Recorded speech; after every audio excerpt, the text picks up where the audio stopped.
Now that we're done listening to our favorite song, Slam by Onyx, this week on Reliving the Extreme, we have one interesting lighting grid. I'll tell you that. And we also have the November to Remember, or the November to Forget, whatever you might want to call it. We're going to talk about all that and more this week on Reliving the Extreme. Aaron is here with me, of course. Hello, hello, hello. And Mr. Chad Austin as well. Tell you. We want to welcome everybody to the show. This week we are going to be reviewing. I keep thinking of Slam by Onyx. We're going to be reviewing November 16th, Slam? 1993. Oh, fuck. All right. Well, fuck it. I'll just scratch everything out of my notes. We're going to watch Slam, 17 times for an hour? It feels like we already have. Jesus. Like I said, we are reviewing the episode of ECW from November 16th, 1993. It is the episode after November to Remember. There is no footage at all other than what's on these shows that I could find of November to Remember this show. So I take full blame in this. Is that I actually do think that if it's out there, I do think that I do have it. Mm-hmm. And at the current moment, I didn't have the capabilities to dig it into my archives to find my, I might even have like the official, like, if it was released, was it released? I don't think they keep calling it non-televised, but I don't know if it was released on video or not. Well, I guess we'll find out in the weeks to come because they love commercials on these shows, so they'll definitely be running a commercial for it. Yeah, I know, but could that not been one of the ones that Paul sold to RF Video? Possibly, yeah. I mean, that's why it was not released, and I thought that I have every ECW arena show that was filmed. I think I do, but I just have to get to them, and I don't even know where they're at. They're just, they're just buried in shit.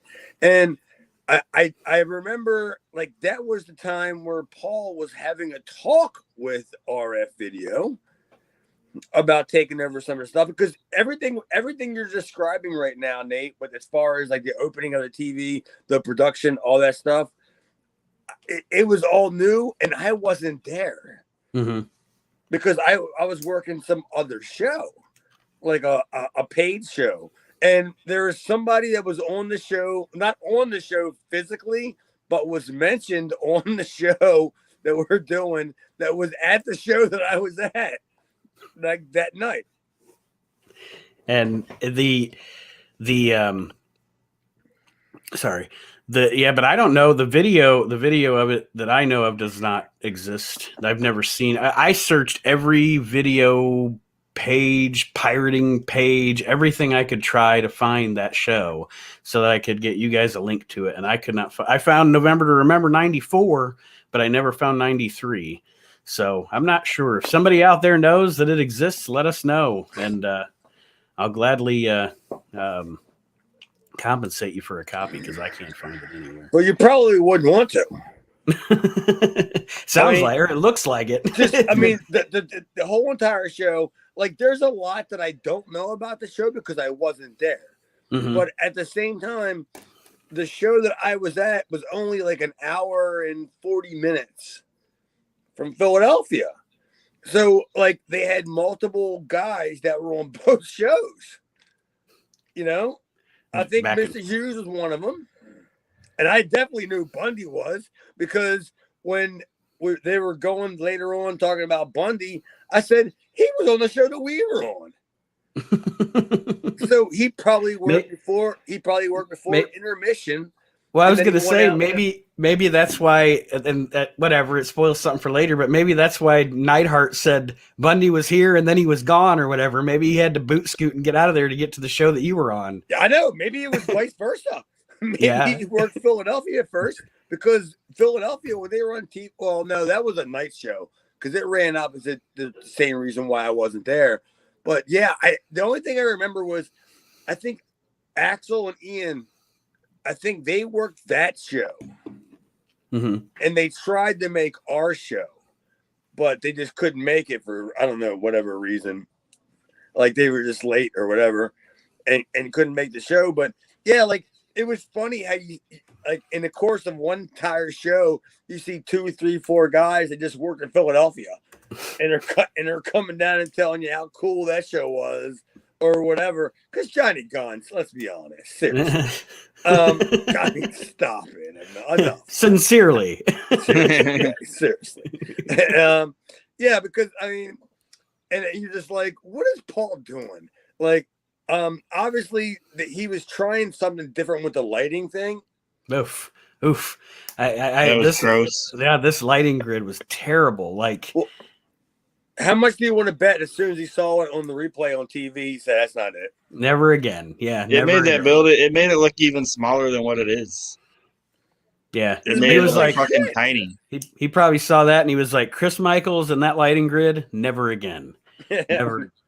that was the kind of lighting where you would have had come on when you're late, come out and dance top the ECW Eagle Nest. Jesus. It was all like just spotlighted. I was, get out of here. It looked like Tommy Dreamer and shit. It looked like the lighting from a high school dance. Seriously. It didn't even like blink or change. Is time after time gonna play at some point this evening? Well, we start the show off with a Bad Company promo that wasn't good. Well, we actually technically started out with Maddie in the house. Oh yeah, I guess I wanted to block that out because I see way too much of Maddie in this show. Every time I see Maddie in the house, I want her to bring back Sully in the shed. Like, this is just bad. Dude, he's got some great hair though. Fuck, that guy's got great hair. I wish my wife had hair like Maddie. Our wedding pictures would be fantastic. The Bad Company is talking about challenging Public Enemy to an empty arena match. We'll get to that later. Oh, yes, we will. I also think that Paul Diamond tries to imply they're from the hood. Yeah, he does, and it's not. It doesn't work. The main streets of Montreal. And Paul, I'm sorry. I'm just there's some things that Paul Diamond said in this that just boggled my mind. Him attempting to say they're from the hood, and then his closing line is, "We're going to show you just how bad this company can be." Dude, I thought that was a great line. I loved it. Like, he foreshadowed the ending of the show. I know. That was great. That's why I thought. I was like, wait a minute, that's a great line. They should have him open every week of AEW by saying that. We're gonna show you how bad this company can be. Yeah, but you would need 7 people to say it.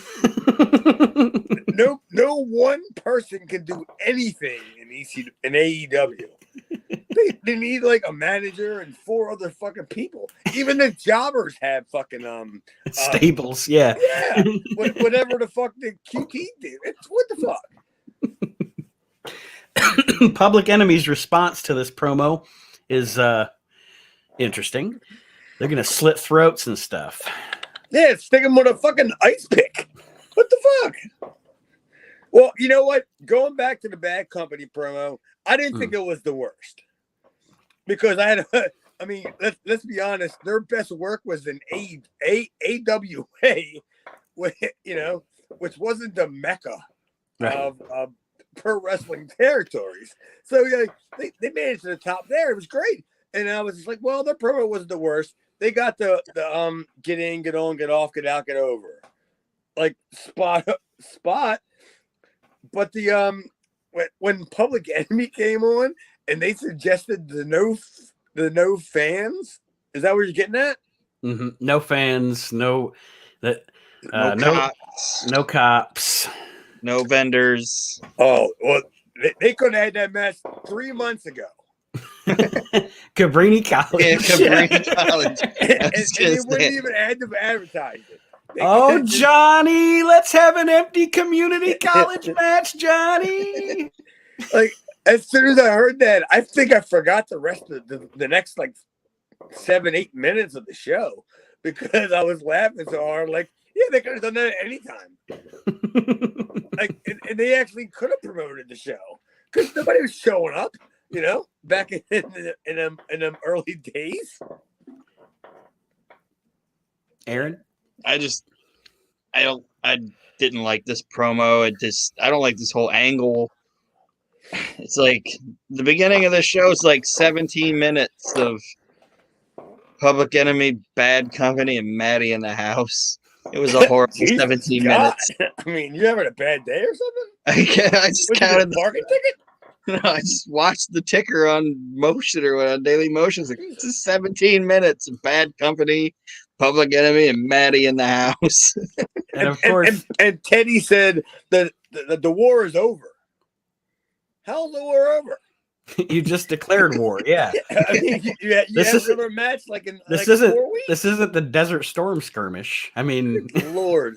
Yeah, he's not in Stargate 90.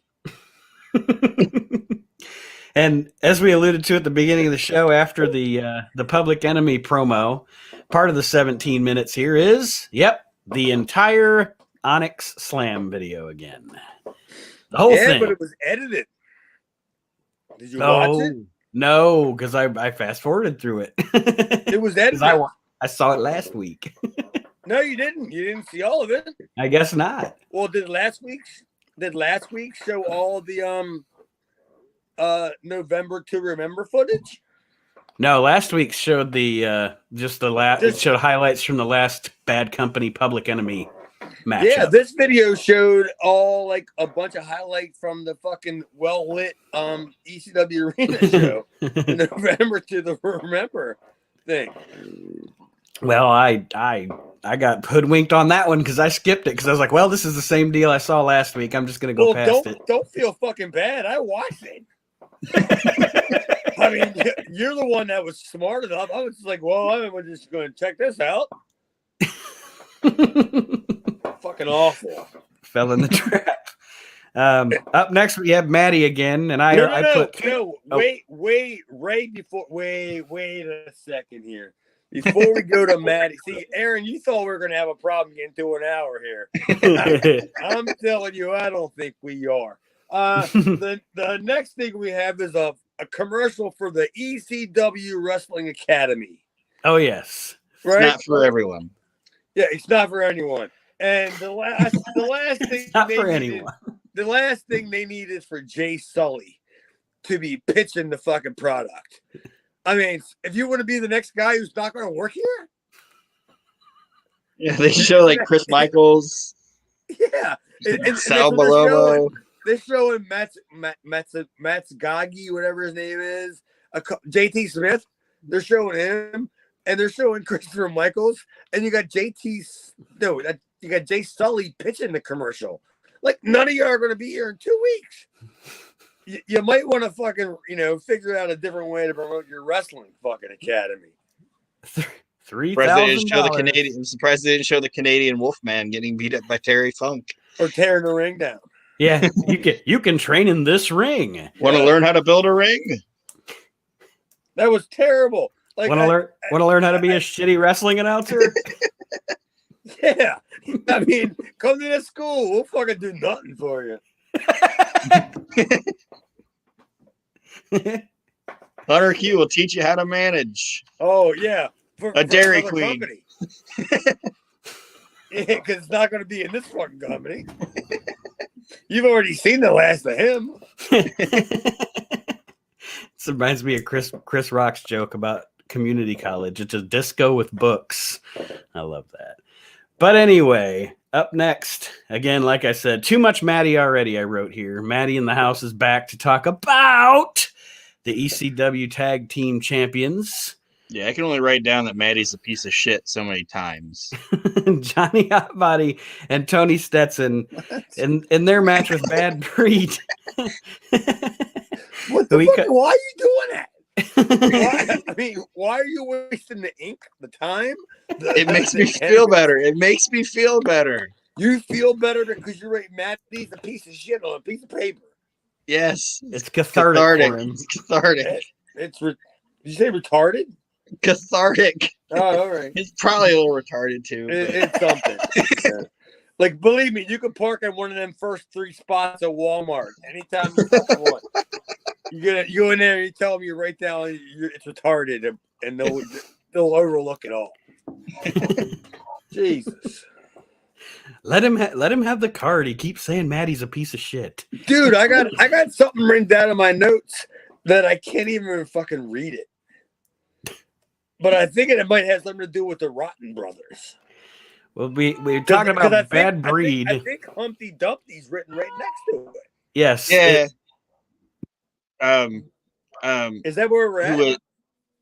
Yeah, somebody calls them the Humpty Dumpties of the NWA. Is it Maddie Tony Rumble? No, Maddie does. Maddie does. Yeah, because they don't air the commentary for this part. It's just Maddie talking over it about it was Bad Breed versus Stetson and Hotbody, and then Stetson and Hotbody apparently won that one, and Johnny Gunn and Tommy Dreamer make a challenge to Stetson and Hotbody. Johnny Gunn and Tommy Dreamer make a challenge to Stetson and Hotbody and win the ECW Tag Team Championships. At least this is the first time we've had a title change. What? Like a legit title change in ECW. No way. It's got to be overturned. Something's got to happen. What is Bill Alfonso here yet? I don't think so. No, he's in the WWF still at this time, I think. Well, something's got to happen. This can't stand. There's no chance I'm going to recognize fucking Tom Brady as the fucking ECW Tag Team Champion with stupid Dreamer. They won't have him next week. Don't worry. Yeah, because Tom Brady ain't there after that night. Here we go again. They're fucking with my emotions with the ECW Tag Team Championship. Yeah, I mean, they get you to care. They suck you in. You probably spent $20 on a fucking Johnny Gunn fucking t-shirt. I know you probably did. And probably an armband too, because you wanted to raise your arm up when he came out. I'm sure you did. And then all of a sudden they come out and then there's no more fucking Johnny Gunn. And then you get crappy Tommy Dreamer, who gets all fat and puts the fucking shirt on. Yeah, this and their promo is like 20 seconds and then it's just done. Like, oh, that was a great promo. Well, no, I mean, I'm glad it was short, but it's just like their tag team titles change hands and it's just an afterthought. Mm-hmm. Did you guys call the hotline? No. Like right after they announced it? Because, you know, if I remember, isn't that Feinstein's number? I don't know. I know they did like 7 commercials for it during the show. I should have called it. I think it was Feinstein's number back in the day. Because I know I called it. I mean, did I tell you guys I called it for dates? Like no. When I was working. Did I tell you guys that? The same phone number they're giving to the fans is the one you had to call to get your bookings to find out where I was booked at. Like, did I bring that up a couple weeks ago on the show? Oh, I'm sorry. Yeah, I used to have to do that because I mean, you try to call Paul and you get the mystery house guest, and that was fucking Maddie. And he was there conditioning his hair. Dude, and sometimes you would get Paul and you call his number and he would go, hello. And you go like, hey, is Paul there? And you go, who's calling? And you go, well, this is Chad Austin. He goes, Paul's not here right now. And I would hang the phone going, that was Paul. He's at the Terror of Tabor. That was Paul. Like, he clearly answered the phone and just didn't want to talk to me. But yeah, I have heard Maddie answer the phone before at his house. And I was just like, well, you know, I'm not one to judge. Well, now if you call Feinstein, if you call that number now and it's still Feinstein's, you're going to wind up on like a Fed list or something. Fuck, I ain't calling Feinstein for shit. I have his tape. I do have it. They do I have an original of his tape. Tommy and Johnny do a promo after this, and it's a fluke and it's a robbery, guys. Yes, absolutely. That's what they call their title win. Well, How long do you think after Paul filmed that video with Tommy and Johnny there that he realized this is not what my audience is gonna want? Yeah. Well, I mean, obviously, did you guys get that impression? Yeah, and I think if I'm not mistaken, I'm pretty sure the crowd was the audio that I heard. The crowd was booing them even when they won the belts. Oh, it was Johnny gone. Mm-hmm. They have all. I mean, I love Tom. Tom's a great friend of mine. I've known Tom for almost 30 years, but he had been around in that part of the country for so long. You know, there wasn't anything you were going to do with them. You know, you couldn't freshen them up to the point where anybody was going to care because they had already seen them. Was this the time where wasn't one of the traveling matches him and King Kong Bundy on the East Coast? Oh, I'm sure it was. I mean, maybe not as far as Maryland, but I remember as a kid seeing it in the match in the magazines a lot. Johnny Gunn. He was always him and King Kalua. He wore King Kalua a million times. We get another bring ECW to your town, as we talked about the ECW hotline there. And up next, our buddy Sal Balomo. He wants to tank you, everybody. He wants to tank you. Aaron, I know you got something on this. I was just pleased to see him. It made it was like the highlight of the first half of this show with Sal being back, being ready to thank the kids. He's going to dedicate this comeback to the kids. It's all about the kids. I was happy to see him. Doing this show has made us a Sal Balomo fan club. I love it. He's going to thank you, though. He thanks you. He thanks the kids. He got his revenge. He got his revenge on Rockin' Rebel at the show. Of course, it gives me a bigger appreciation for watching him build that paper boat on TNT.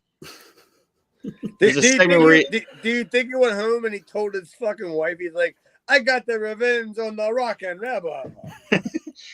or like, did he go like, I got the revenge on Chuck? Onto the Chuck. I got the revenge on the Rockin' Rebels. Shut the fuck up. Take out the trash, Sal. I hit him with the chair. He fought out. They obviously did some kind of angle or something here because the Rebel had on a big leg brace, and as I'm looking at the results of the show, which I was going to read at some point or at the end of the show or what have you, of the whole show, it says Salvatore Balomo defeated Rockin' Rebel by forfeit. So I'm assuming that maybe Rebel came out, played up a injured leg angle, or maybe his leg was injured. I don't know. So it doesn't sound like the match actually happened, but Sal got to get some wax in on Rockin' Rebel anyway with the chair in this chairs match. I clearly didn't watch this. I got the so I must have blinked.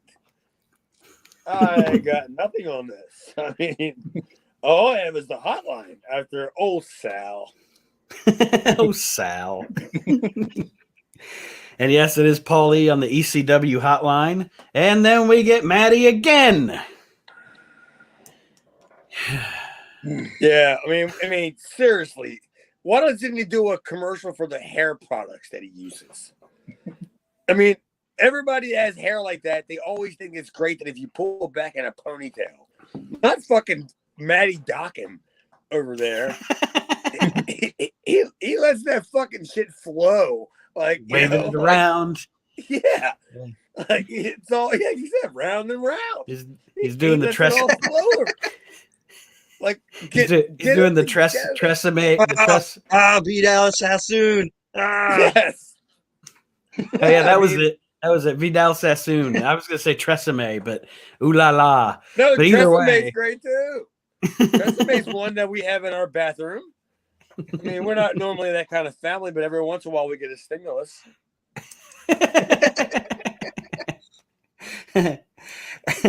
And then Maddie is showing us highlights of, I can't see it. The light's too low, but highlights of Sherry, sensational Sherry, to a Japanese karaoke version of Back in the Saddle. Was it Mac Ito?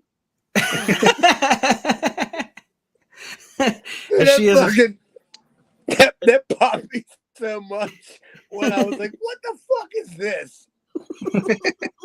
Because I knew when Paul started dealing with David Geffen and he started stealing all that. Like, now you're stealing, like, before there was YouTube. Like bootleg, somebody has a cassette. It's like, remember those CDs and tapes that you'd buy, and it would have like all these hits, and you got it home, and it was like all the hits, and then at the bottom it said like performed by the Studio 49 band or whatever. I think that's what Paulie got. He got one of them. He's like, oh, I can get this for 25 cents at a truck stop, and then he got it home, and it was just fucking bootleg bullshit. But tell me that fucking video wasn't badass. It was a cool video, and it showed Sherry as being a badass. But man, that Back in the Saddle was a terrible version. Oh no, the song. I almost wish it was the WWE version of it. But but it's so bad. Vince was probably like, just use it. Nobody will think that. Yeah, they'll think we faked it. Just use it. Nobody's gonna claim that, pal. But her beating up everybody, like just showing like her. I mean, I love Sherry. I don't know how many stories. I've been on probably 70, 80 shows with Sherry, and she's the best. And I've even traveled with her, and she's the best. And she literally is the baddest bitch. That's not a work. Like that's the Medusa could probably fuck with her. Rhonda obviously. Oh, Sherry's dead, so she can totally fuck her up now.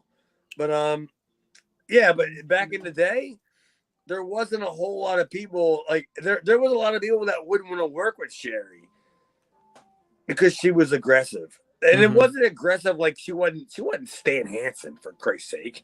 Right. You know, or Bruiser Brody. Just very, very into performing and getting into her performance. I assume that's what you're saying. Yeah. She didn't want to do the routine that a ladies match used to be. You know what I mean? A ladies match had the hair whip spot. It had the monkey flip. It had the, all that bullshit, like a midget match. Yeah. No, she didn't want that shit. She wanted to work like a guy. And damn sure she couldn't fucking work like a guy. That bra was badass, dude. I got drunk with her a couple times. She, as Paulie puts later in the show when he's describing November to Remember, Sherry beats up a bunch of broads here in the ECW arena, and she makes Malia Hosaka bleed.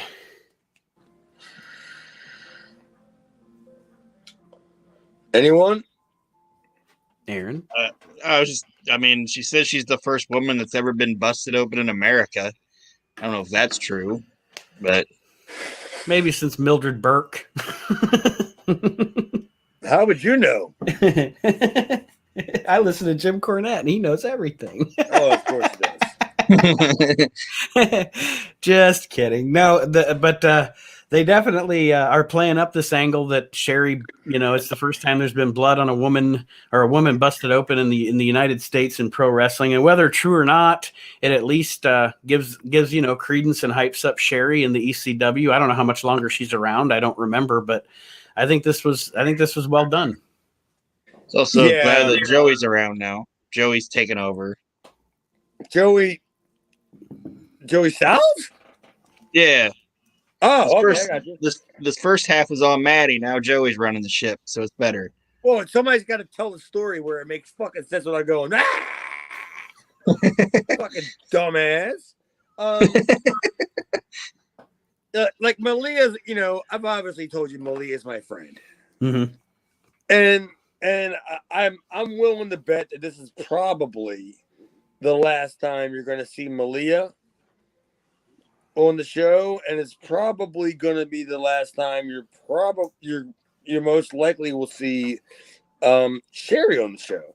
If not, she only has like one or two more visits. You know what I mean? Yeah. Yeah, well, and I assume they. I don't know. Well, I was going to ask you, but then you told me you weren't at the show, so you wouldn't know.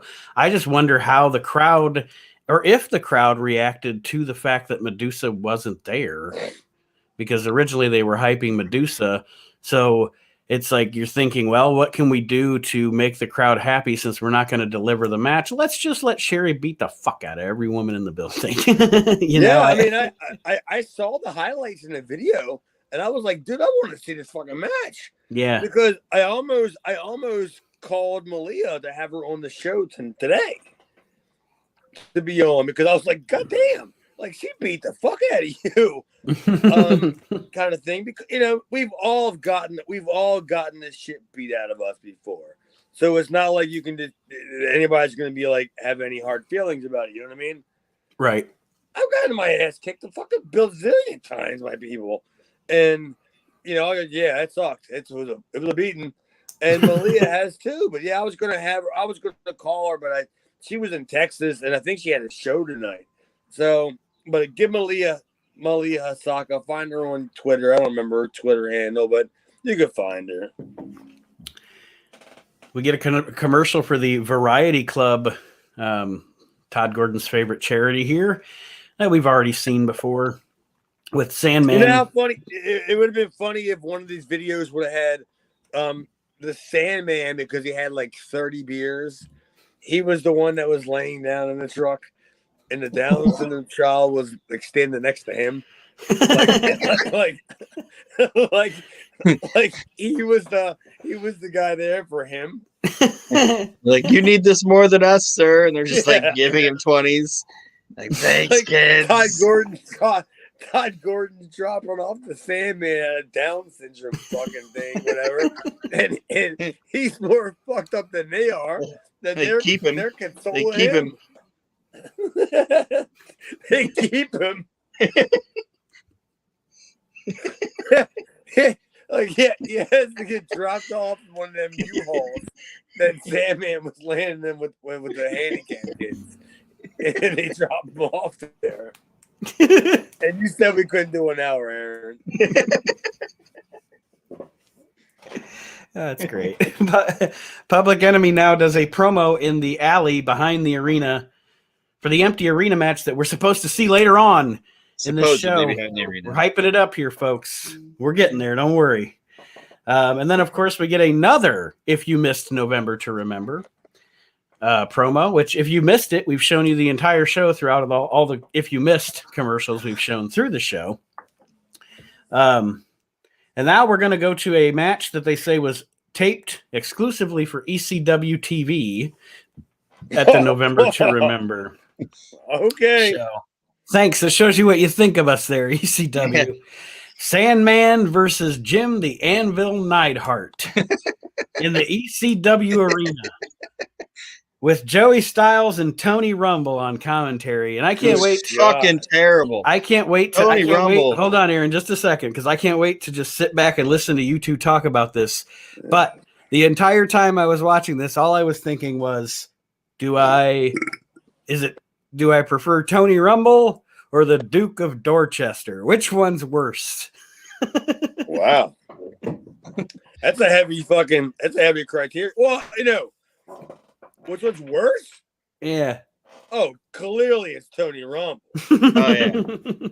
Yeah, I mean, wait a minute. At first I was like, yeah, Pete Doherty's bad, but yeah, you gotta like Pete Doherty. And then Tony Rumble, just bad. Just bad.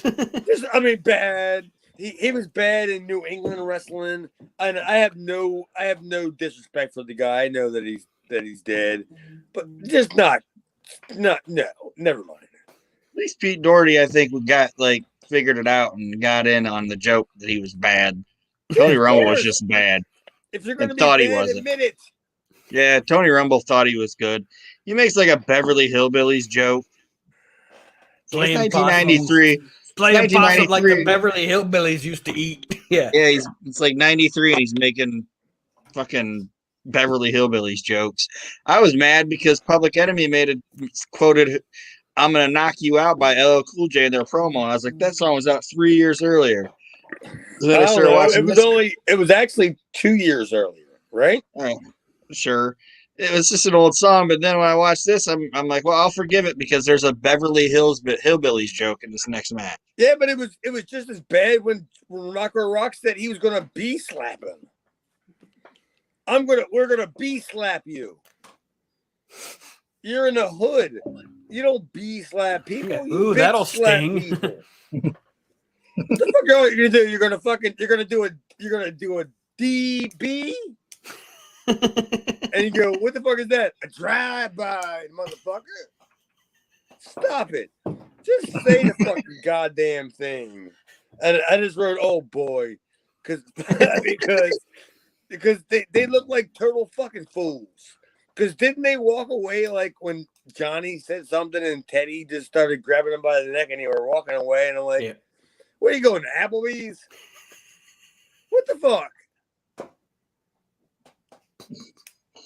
I like the clubhouse grill, Johnny. Yeah. Nah, man. You know, just shut up. You're both fucking dumb. Oh, speaking of the Sandman and the Anvil match, I have a great story with the Anvil. I was working on a show with him one time, and I did some kind of like charity thing for like I don't know what it was, but I got a fucking a ping golf ball hat, whatever, and I ran into we had Neidhart. It was very close to this date. It wasn't this date. I know it wasn't. And he goes, "Oh, you play golf?" He goes, "What do you shoot?" I said, "I shot a 74." And he goes, "What?" I go, "Yeah, it was a par 3." and he totally said, "What the fuck?" Hey, well, I mean, I didn't lie to him. What? Fuck you. So I'll spend all day fucking walking around fucking chasing tiny balls. Yeah, chasing. Yeah, what a stupid sport. Anyway. Hey man, in this match, he hits Neidhart with a clothesline and takes a bigger bump off the clothesline than Neidhart does. I don't know what the fuck happened with that. Because I walked away and I literally I pulled the cornet to the nail and I was like, I'm not watching this. And I got up and I threw some old spaghetti away in the trash can. And then when I came back and I sat down and I watched and I said, there's a double clothesline, double down? That was terrible. It was so stupid. It was just during the match too. I don't know. I don't understand. They did the double noggin knocker. And Joey says that move is called the double noggin knocker. And they allude to Gorilla Monsoon being the man that says that. Or they say a man that eats bananas says it. This is the commentary is ridiculous. And then I can't even summarize it. And then Tony says he's peeling more than bananas. And I'm like, what the hell is he says he's peeling something out. He says he's peeling something other than bananas. What does that fucking mean? What does that even mean? Yeah. Yeah, like because they do the double noggin knocker, and then Styles is like, "Oh, we know who said that," you know. He's a gorilla, and then he likes bananas, and then fucking Rumble's like, "Who are you talking about? Tony Rumble and who else?" Joey. Who else? Who's Joey bananas? Joey and apparently Gorilla Monsoon. They bring up Gorilla Monsoon in this match. Was on the show. No, they bring him up in the fucking match during commentary for no reason. This is like the worst fucking thing. Like, Tony Rumble needs to go.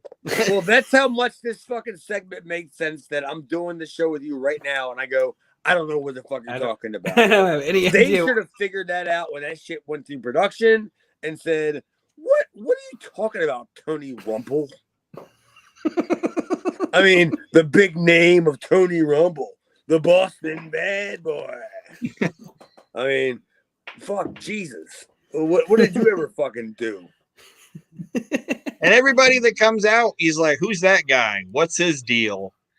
What's this guy's story? Like, he didn't even do any re-fucking search before he got there. Way to Art Donovan it, Tony Rumble. Yeah. How much does this guy weigh?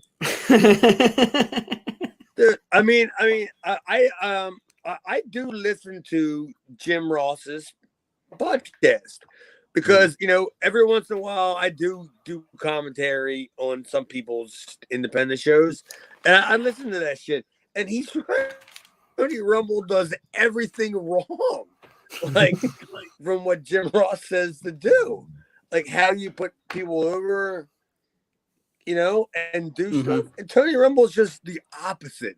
He's yelling out pronouns, and he's just saying stupid shit. And who is this? What do you mean? If you're telling somebody who's watching this program, who is this, then it means your program is bullshit. Right. That means why is anybody watching this and going, I don't know who this fucking guy is? Yeah. Fuck. What a fucking idiot. With dated possum jokes and banana jokes. Tony to be gone.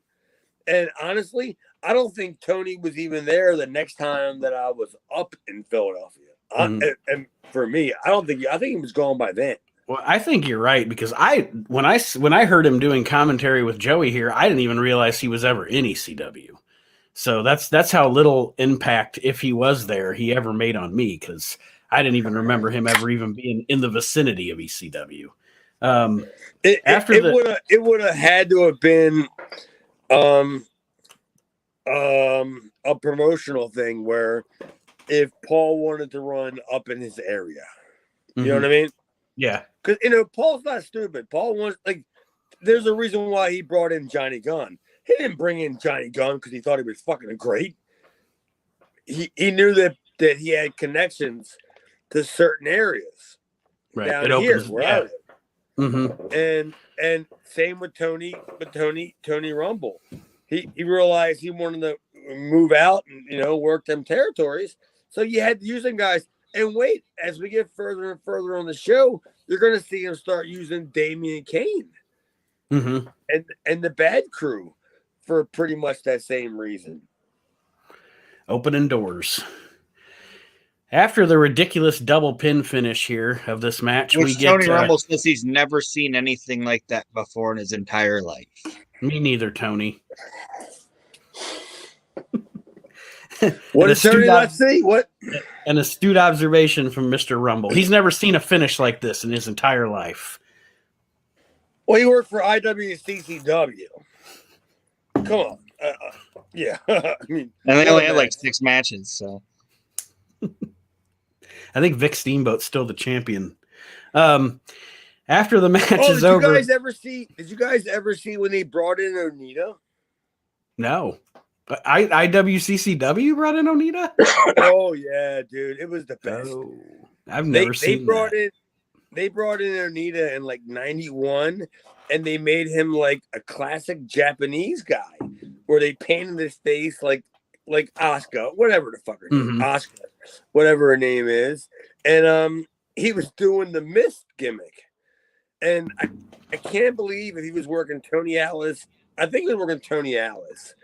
And the dude threw him outside, and the cameraman was doing a wide shot of the ring, and you could see a guy walk up and place a Dixie cup on the corner of the ring. And Onita walked around, grabbed the cup, drank it, and that was the green mist. That's how I like to get my green mist, out of a Dixie cup, or maybe a red Solo cup. That's ridiculous. I just watched it 2 days ago, and I walked down and told Jess, because she doesn't know shit, but when I tell her, but when I told her about Onita, I was like, deathmatch, and I told her, like, you can see the guy put the cup on the fucking corner, like the camera couldn't even pull away far enough to not see the guy. And you see Onita drink it, and you got to have Tony Atlas sell it. Oh, I was like, Jesus.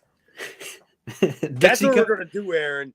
That's going to we are going to do a podcast about IWCCW. Holy fuck! If that don't have jokes written all over that fucking nonsense. Fuck. I'm awaiting the mist in a Dixie cup on a pole match between Onita and Tony Atlas. I couldn't believe it. That's crazy. There's no way this is legitimate. And it's not like it was fucking live. Like, just edit like a shot of the crowd in. Yeah. God. Anyway, we still got some of this nonsense to watch. After this match between Neidhart and Sandman, Jason comes out in the ring and asks Neidhart, "How do you like my suit?" Or asks the crowd, "How do you like my suit?" And then he offers his managerial services to Jim Neidhart, and Jim Neidhart said something I didn't understand. I couldn't understand what he said. He told him he had beautiful hair, but he didn't want to be. He said, "You have beautiful hair, but I have no interest in you being my manager." And then he said, "You're never going to manage me." Yeah, but he did say you have beautiful hair. Well, at least he did a good coaching there. You know, he started out with a positive and then worked into the negative. Babyface, honest, you know. I mean, I can be honest. I think Adam Cole was an exceptional, handsome human being. I can be honest, and I think Jason had decent hair. I'm not going to say he had fantastic hair, but yeah, his hair was fine. It ain't Matty hair, but it's hair. Oh no, Matty's Pantene, Jason's Chrome. Yeah, that's a whole different that's a whole entire different hair regime right there. Because Matty does the shampoo, then the conditioner. Jason, from what I heard, I messaged him, and he said he does the shampoo and conditioner in one.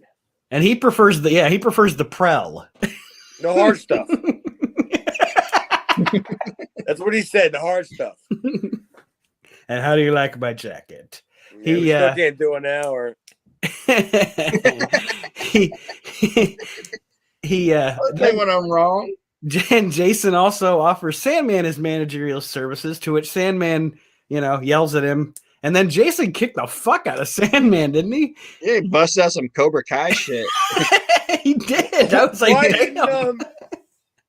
Dude, why didn't Jason do the Tracy Smothers spot? Like when he was the FBI guy, when he was like, what? He does that little thing where he kind of twerks because he almost looked like he wanted to. But he just turned around and looked at the camera, and he almost think he wanted to go, like, yeah. But he didn't. He should have said, "How do you like my shoe?" and then just kicked him with it. Like Matt Riddle? but yeah, Jason. What the fuck is Jason? He puts the boots to Sandman for an inordinately long amount of time here. Yeah. And then Sandman gets a body slam on Jason. I'm sorry, I'm supposed to be the serious one here. And then Mr. Hughes, out of nowhere, no one ever said that before. And I think Mr. Hughes was late. I really do, because Sandman hands him up. He was asleep. He was asleep. Sandman has that motherfucker up for a long time, and he's just walking around with him. I was like, is Sandman gonna vault this guy into the crowd? I thought that's what he was gonna do. Somebody had to wait, walking around with him. Sandman's like, somebody wake up Mr. Hughes. somebody wake Curtis up, for Christ's sake. It's my gimmick to pass out. Fucker. Scooping my heat. I just wrote I went the complete opposite route that you did, but it was the same exact comment. I said, "Is somebody late?" I think it was is somebody late to the building? Somebody that's supposed to be there, because what are they doing? They're laying on each other. I don't know what the fuck's going on. There's nothing really going on.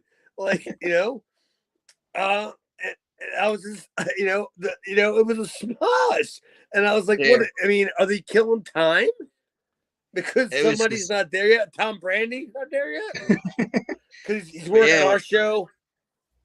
And I just think that I really dread that this means that we're probably going to get a Mr. Hughes Sandman match. I really hope we don't, but I think that's where we're going. Of course we are.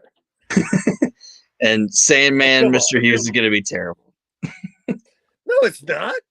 Because they're going to go out in the fucking Sandman van, and they're going to drink fucking 36 beers, and they're going to get all tooted up, and they're going to have the fucking the time of their life out there. They're going to take a nap. I mean, unless the money problem happens, which I mean, I know that Mr. Hughes ain't far away from this ain't happening because I still have to work him. So I know he's alive in '94, like on ECW, because that's when I worked him, and that's when we were going to start to see Francine, my girl. Yeah, but yeah, this went off the rails quick, like very quick. Yeah, I would say so. Well, and then we got a Sabu video. Like, Paul can fucking do that shit. Mm-hmm. That Sabu video was unbelievable. He can fucking produce videos, but the problem is it's another karaoke version though. I forget what song it was. Walk This Way, wasn't it? Yes. Yeah, I don't know. I didn't write it down. That was just like bad karaoke. It's funny because you're starting to see a lot of how Paul stole a lot from Eddie Gilbert. Like, I had this written earlier that I never got a chance to drop it in, that Paul is stealing a lot of what Eddie learned from Memphis, but then he took the Continental in '88 and '89. They used a lot of videos. They used a lot of underneath talent. They used a lot of guys that were local, and they brought in what's Lawler coming from Memphis. I mean, in what 87, 88, $700 to bring Lawler in, kind of thing. Yeah, they used all their resources like that, and that's the same formula that Paul is starting to use now because he realizes he has to fill the time, for the hour because he don't have enough Christopher Michael matches. Well, and then he was. I was gonna say he's probably like, there wasn't a YouTube, so he couldn't be scouring Christopher Michael matches. Can you ever have enough Christopher Michael matches? Yes. So we find out, of course, that Hawk and Sabu mystery partner for Terry Funk was King Kong Bundy, who apparently worked a double shot that night, as Chad revealed to us earlier in the show. And the only thing they show of Bundy is a still photo of him jumping off probably the first turnbuckle. But dude, I have no idea. I have no idea why they couldn't show footage of Bundy. None. Like you don't even see his face or anything. He just looks like an egg in tights jumping off the first turnbuckle onto whoever. Dude, the best part is that I was friends with him. Mm-hmm. I was friends with him, and I never asked him. I never noticed it because now that we watched it, this is the first time that I've seen it, and I never knew that. Apparently, I guess I surmise from the cocaine-induced promo we get from Hawk and Jim Neidhart later that I guess Bundy, I surmise that he walked out on Funk or something during this match, and that's why Terry Funk lost the TV title. Well, maybe he had to be at the show in Maryland. Yeah. Time for the 5 count tonight. That could have been it. Terry Funk is doing a promo here with Joey Styles, and Terry Funk's always good. Terry Funk's fucking awesome. This is awesome. Yes, I really enjoyed this. Go ahead, Ernie. I didn't want to cut you off. This was awesome, and then I've been rewatching Smoky Mountain, and I'm kind of in the same time frame of Smoky Mountain as I'm in with this in '93, and he's awesome there. It's like Terry Funk fucking had a great '93. He was awesome. He does the promo. Terry Funk?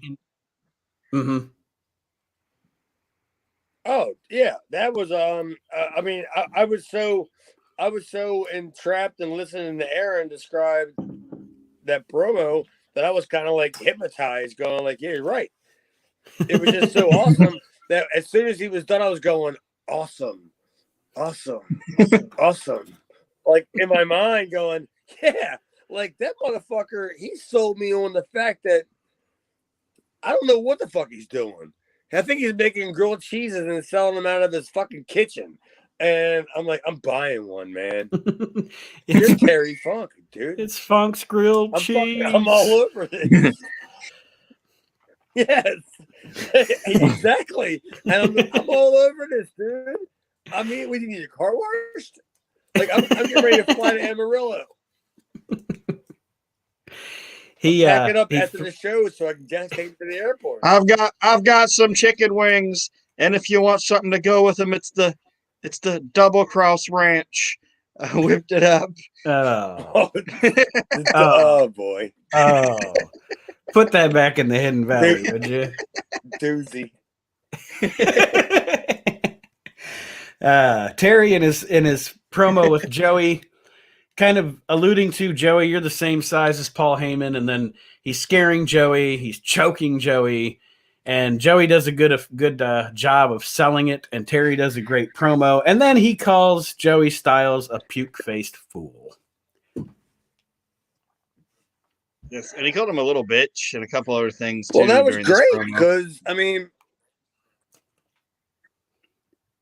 yeah, but it was great because it wasn't about Terry emasculating Joey, right?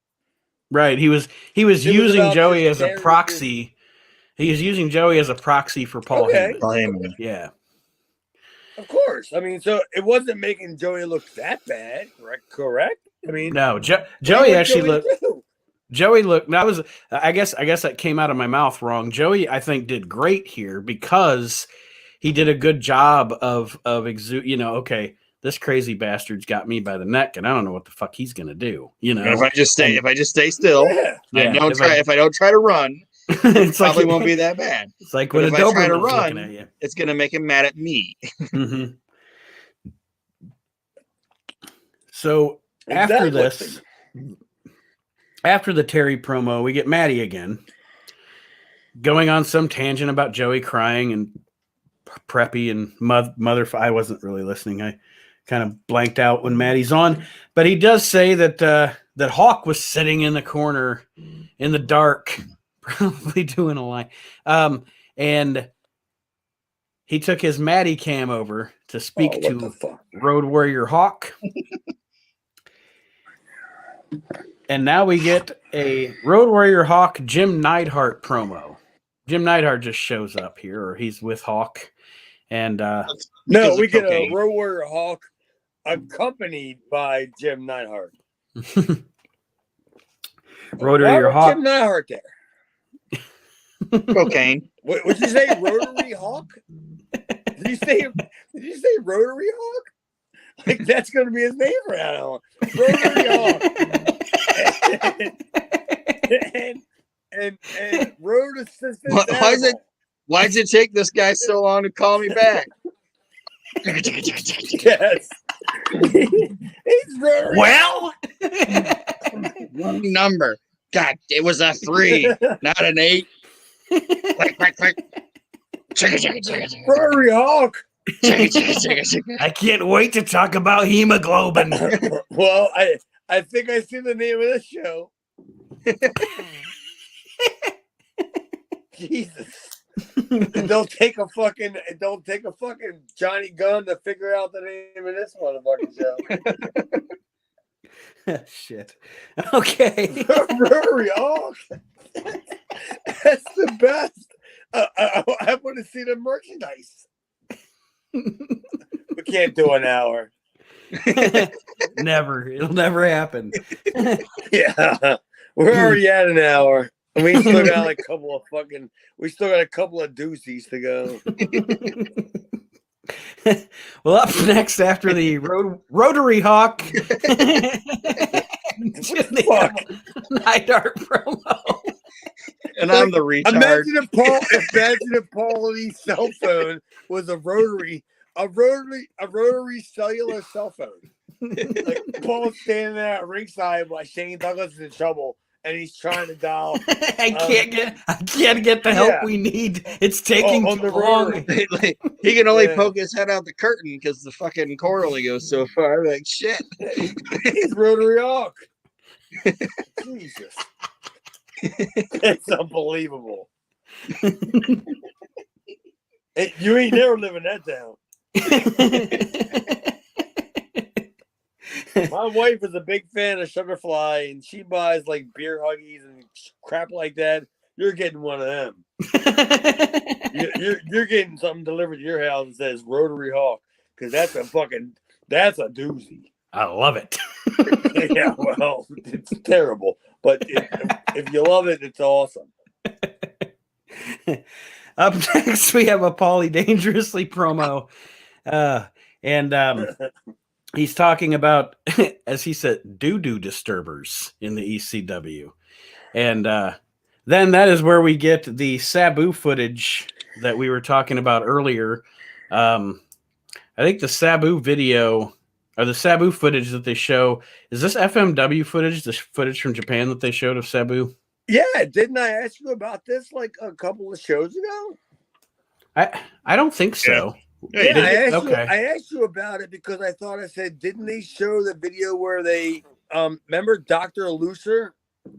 Yeah. And you said no, they haven't showed it yet. When we did the show. Well, the guy that he kills with the knee was that fat fuck that's on AEW. That's in the Jericho the project, Dr. Luther. Like he does the moonsault from the top rope all the way to the outside onto the table while he's on the table to the floor, and he knees him in the face. And the table don't break, he bounces off with the guy. Like it's one of the most brutal fucking I'm sorry, it's one of the most brutal like table things because it doesn't break. So Sabu and the fat dumb fuck. I was gonna say it's just knee at the front of your head and table at the back of your head. Yeah. But that's Dr. Luther. Chris Jericho's buddy. Well, and that's why he has a job right now. It can't be his talent. But I thought this promo from Paulie was good, as it always is. The Sabu video was great, dude. I mean, honestly, because if that was the first time we're gonna see that video, which apparently it was, because I've asked you before, have we seen it? And you said no. So if that's the first time we're gonna see that video, that's an absolutely fantastic video. It is. What the fuck is this guy? You know. This guy's a fucking animal, like kind of thing, you know. Watch this. It's almost like when they showed the Abdullah the Butcher highlights back in remember that? Right. Yeah. Without the fake fly, which is even better. Yeah. You know, Sabu didn't need the fake fly. No, he sure didn't. No. And I actually really I loved this promo from Paulie, not only just from putting Sabu over and putting over generally the scene of ECW at this point. There's got great lines in here. It does. Go ahead. Go ahead, Aaron. He says that he's talking about, because in the Terry Funk interview, Terry Funk was talking about how he knows about pain because he held his dad in his arms when his dad died, and Paulie's like, if you were holding me in your arms and I looked up and your face was the face I saw and you were talking like this and walking like this, I'd want to die. And then he's talking about his own empty arena match that he booked and how ridiculous it is, and says, oh, they're going to have a match in the empty arena? They must be working the WCW Omni shows. Yes, that was a great Terry line. Funk said that? No, Paulie said that. That was a great line. Oh, that is a great line. I didn't catch that. I must have bailed out at that point. I have had enough. I'm starting to do the Jim Cornette rule. I'm just bailing out on certain. There's certain things that I can just tell what's going to happen. But yeah, Paulie cuts that great promo, and then, boy, oh boy, the end of the show. Oh boy. they're hyping up, and I'm looking at the clock. All right, I'm looking at minute the ticker. 24. Yes, yes. Say it. A minute 24 before we go. Fucking down right there. A minute 24. Yep, I was looking at the ticker, and I'm like, okay, so we're about to have the empty arena match. Oh, like I thought there was going to be another link. You know, sometimes they got to bust shit up. Yeah. You know, like it'll be like video 1 and then video 2. I'm like, you didn't send me the other fucking link. Nope. And then I was like, no. Wasn't my fault. Still a minute 24. We were supposed to have the empty arena match between Public Enemy and Bad Company, and we didn't. And I can't wait to hear my colleagues here discuss this. I can't wait to hear your fucking views on this non-fucking sense. That was my views exactly. Nonsense. This was stupid. Was it filmed in a hotel room? It looked like it was filmed in a hotel room. No, how many times do I gotta tell you? All that shit is filmed at the fucking studio, the TV studio. Well, I know, but all Paulie does is put a fucking piece of paper up on the door that says dressing room. No press allowed. He remember when I said Public Enemy was walking out of the fucking basement of somebody's apartment? That was the studio. That's terrible, awful, rotten. What? I mean, what the fuck was that? Explain to me. Was the money the problem with Paul? Did that happen before or after this? Because they still had the match in December. Mm-hmm. But what the fuck was this? I think what they were going for. I can't wait to hear this. I'm trying to. Okay, so here we go. Trying to dissect things here. Trying to dissect things that don't need to be dissected. I think what they were going for was did Public Enemy lure Bad Company into a trap? You know, no cops, no fans, and nobody to help them, and then jacked them. I mean, is that what they're getting at here? That's me maybe overthinking it. but then there was help. So the arena wasn't empty. A bunch of Zubab pants showed up. Yeah. It was dumb. I mean, like wherever you're at, can't you hear the door open wherever you're at? Like, because, you know, they had that little thing, you know, that little grease thing. It's on the door crease. The door closes slow. Well, if two guys run in to attack you, they run down the hall or whatever it is. They run in and attack you. You're gonna hear it. Right. Yeah, you couldn't see any of that. Like nobody was going, "Hey, what's going on?" Like even if they were on a different fucking floor, nobody could have said, "Hey." And these aren't particularly. Yeah, I was gonna say, especially for like individuals. Especially if one's fat fuck Johnny. You're gonna hear fat fuck Johnny.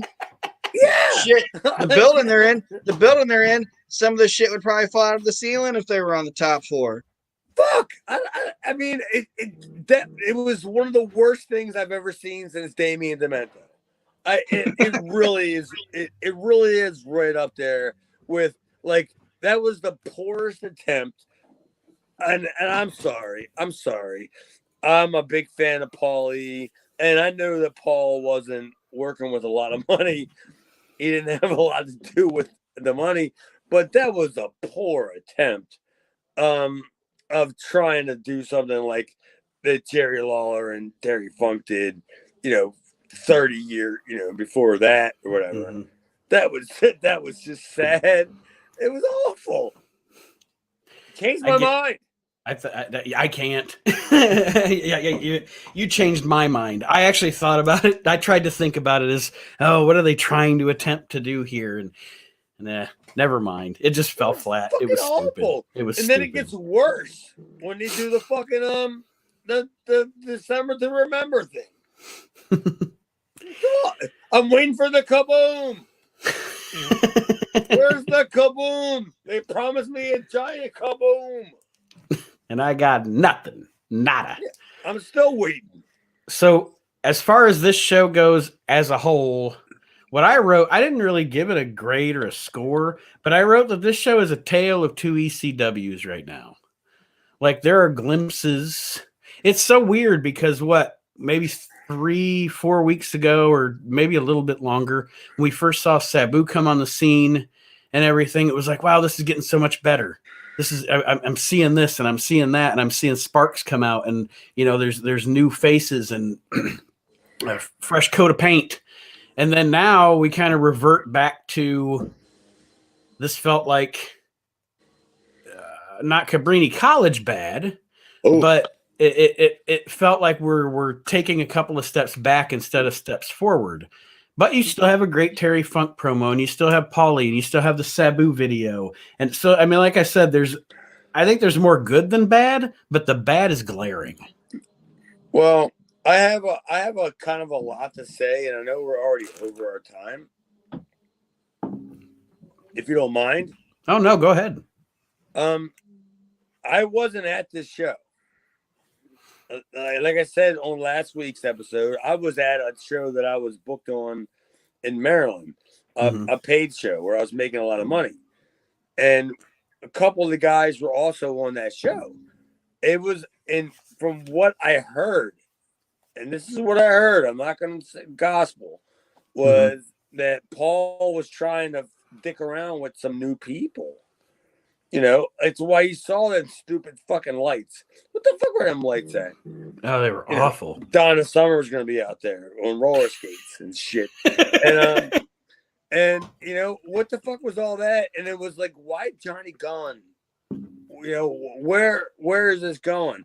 And then it seems that because I wasn't there, that I don't know how the whole entire backstage presentation went, but the next time I went back up there, and then you say, Nate, that the next couple shows are basically like review shows. The next one, I don't believe so. Not the next two. Okay, yeah. If they're not, then maybe they had a new set of tapings. But it's gonna take until we have a new set of tapings before we're gonna start seeing the end of Johnny Hot Body and Stetson. Because I still got to work Hot Body and Stetson and shit like that. You know what I mean? So it's going to take a little bit longer, but you're going to start seeing them doing jobs on the way out.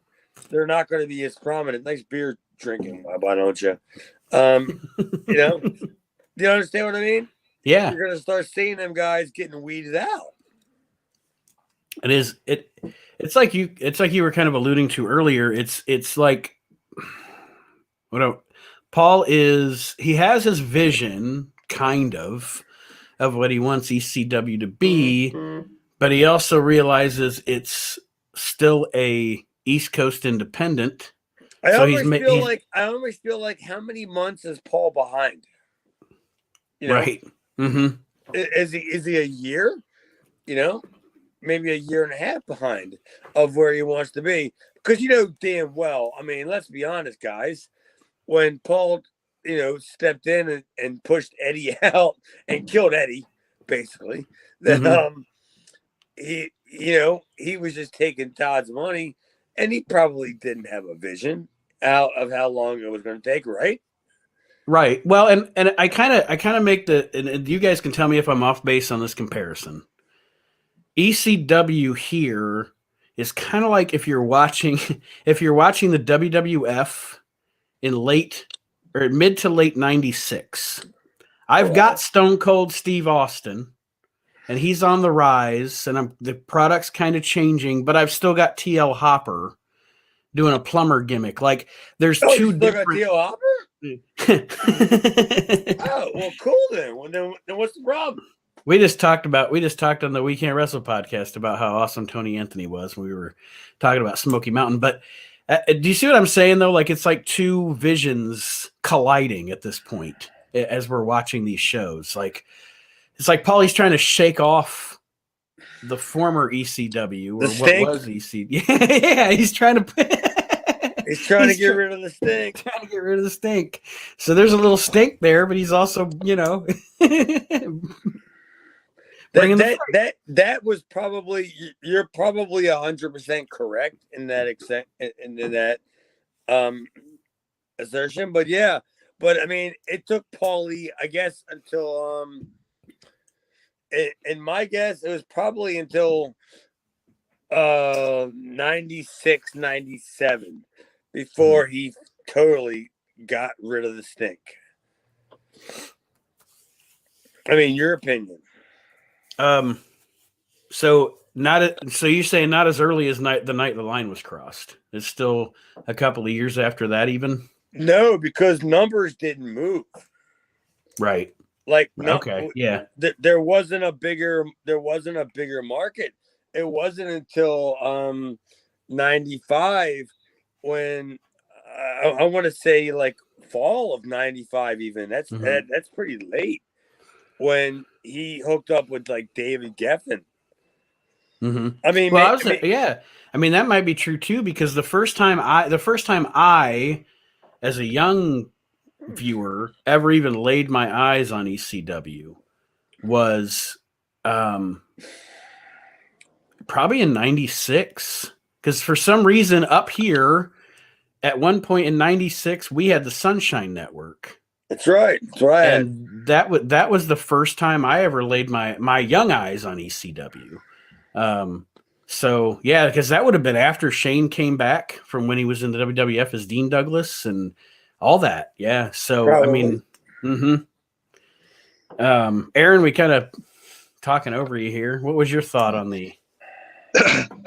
Just that it was an okay show, but it was too much of the Public Enemy Pat Tanaka saga. Just too much of it. I thought so. It's never enough of that. I mean, Pat Tanaka. Come on. I got Jessica a cameo from Pat Tanaka. Did he wear his PJs? He's always wearing his PJs. Yeah, he's still wearing his stupid little the black fucking suit that he wears. Pat Tanaka, $25. But I got it early, so I got like $19 reduction. The Pat Tanaka early bird special, yes. I got that. So that's the Taka cameo. I paid $2 to get Jessica fucking Pat Tanaka a cameo. Yeah, ripped. Paul Diamond, he's not even on it.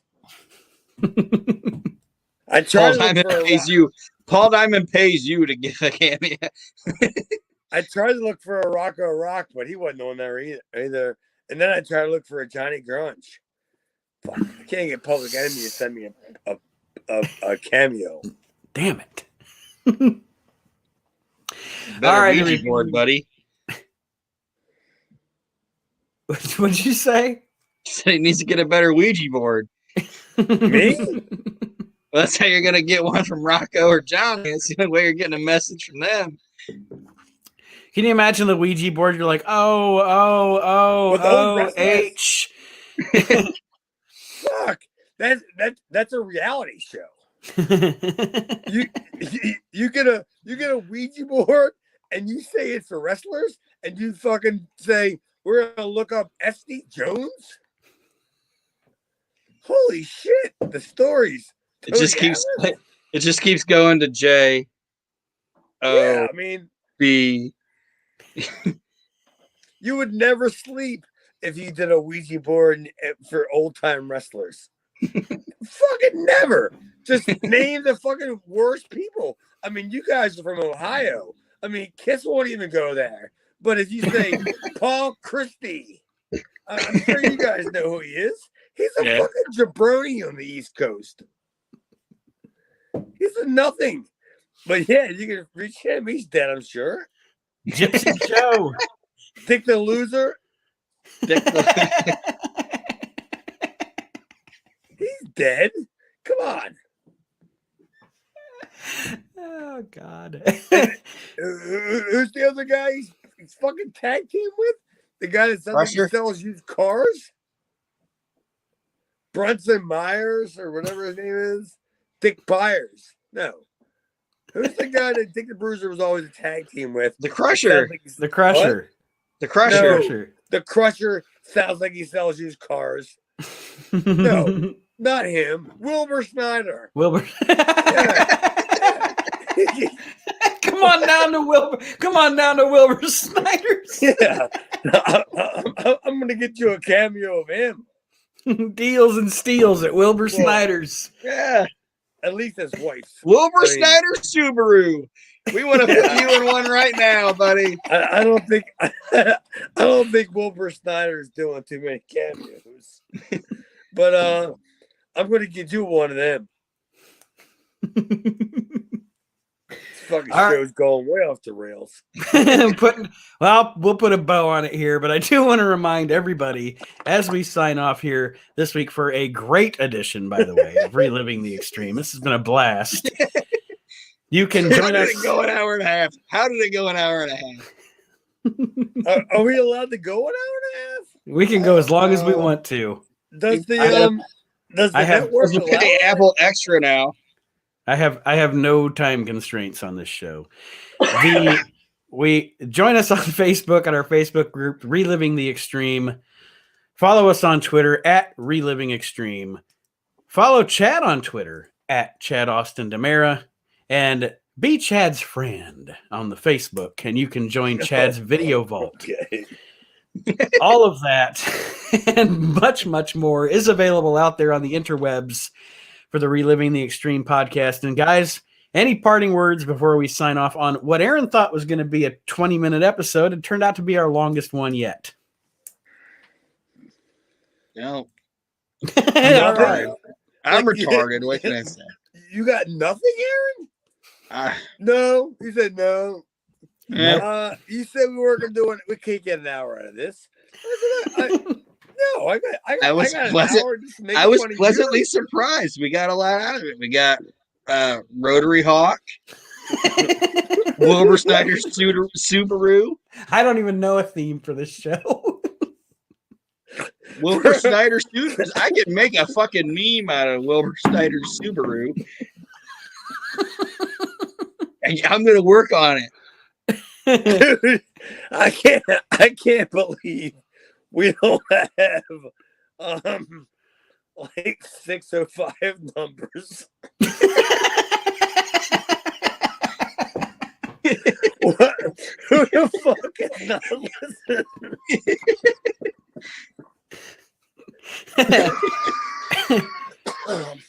We gotta figure out how to get the show out to them motherfuckers. Because they're all fucking idiots and shit. And they don't do anything besides listen to fucking podcasts all day.